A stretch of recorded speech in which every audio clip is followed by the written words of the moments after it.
Hello, welcome back to my channel. Today's my 10th week of the to lose weight journey.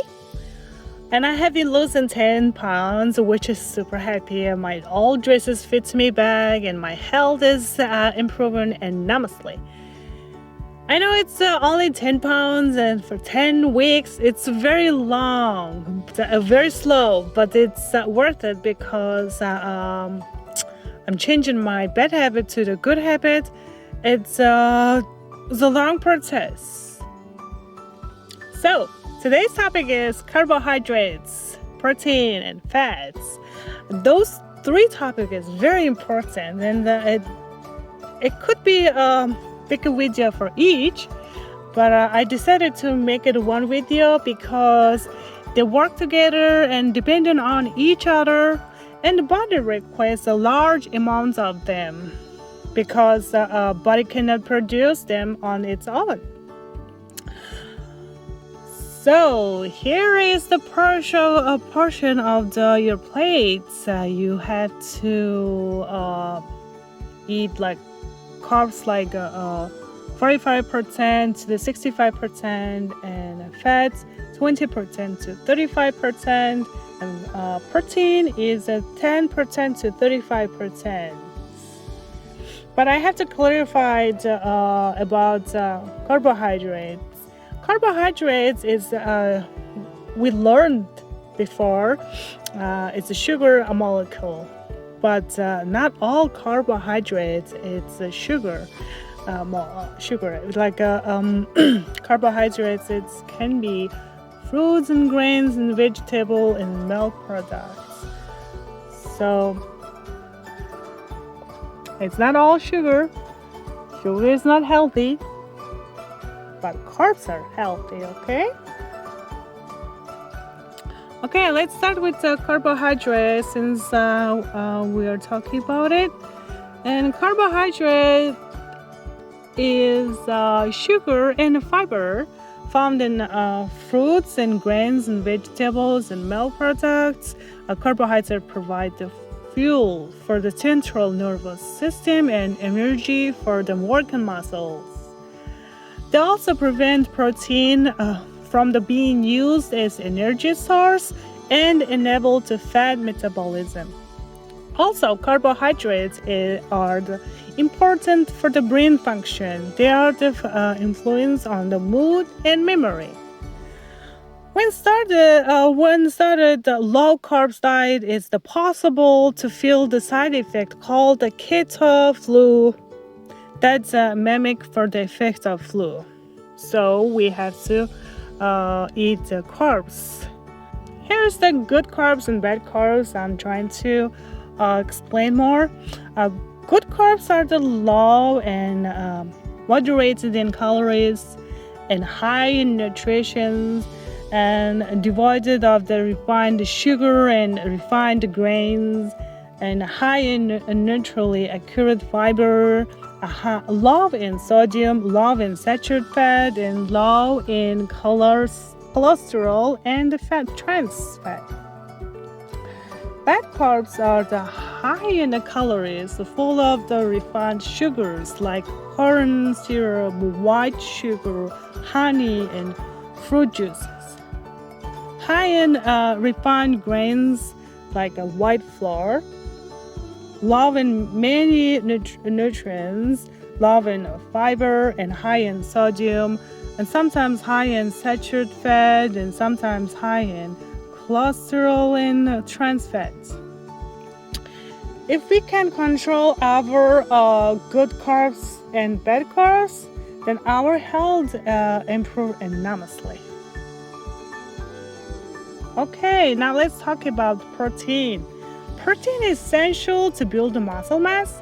It's commonly found in animal products and nuts. Protein is composed of amino acids, which is organic compound made of carbon, hydrogen, nitrogen, oxygen, or sulfur. Amino acids are the building blocks of proteins, and proteins are the building blocks of muscle mass. Here is some products rich of the protein. For example, top and bottom round steak, lean ground beef, pork chops, skinless chicken breast, turkey breast, yellowfin tuna. And high-protein dairy foods include Greek yogurt, cottage cheese, eggs, 2% milk. Some other high-protein foods are beans, peanut butter, quinoa, soba noodle. Last but not least topic is fats. Fats are the major source of energy. They help you absorb some vitamins and minerals. Fats are needed to build the cell membrane in the vital interior of each cell, and sheets surround the nervous.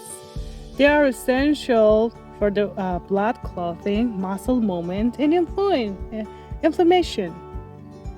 For long-term health, some fats are better than others. Good fats include monosaturated and polysaccharide fats. Bad one included industrial mid-trans fats. Saturated fats fall in the middle. All fats have similar chemical structure, a chain of carbon atoms bonded to hydrogen atoms. What makes the one fat different from the another is length and shape of the carbon chain and the number of the hydrogen atoms connected to carbon atoms. Similarly, slight differences in structure trends into these crucial differences and from other function. Here is the bad fats. The worst type of dietary fat is the kind known as trans fat. It is the byproduct of a process called hydrogenation, that is used to turn the healthy oils into the solids and to prevent them from becoming rancid. Trans fats have no known health benefit, and that is the no safe level consumption. Okay, in the middle, saturated fats. A common sources of the saturated fats included red meat, whole milk, and cheese, coconut oil, baked goods. Here is the good fats, mainly from vegetables, nuts, seeds, and fish. They differ from the saturated fats by having fewer hydrogen atoms bonded to their carbon chains. Healthy fats are liquid at the room temperature, not solids. There are the two broad categories of beneficial fats. It's monosaturated and polysaccharide fats. Good source of the monosaturated fats are olive oil, peanut oil, canola oil, avocado, and moss nuts, as well as the sunflower oils. Good source of the polysaccharide fats are omega-3. Fatty acids included fatty fish such as salmon and sardines. Also walnuts, canola oil, and non-hydrogen soybean oils. In the end, I will suggest that take them more supplements and eat rich of them, because our body couldn't produce some nutrition like omega-3 and vitamin C. This is my last suggestion for this topic. I hope you enjoyed and have a good day. See you next time.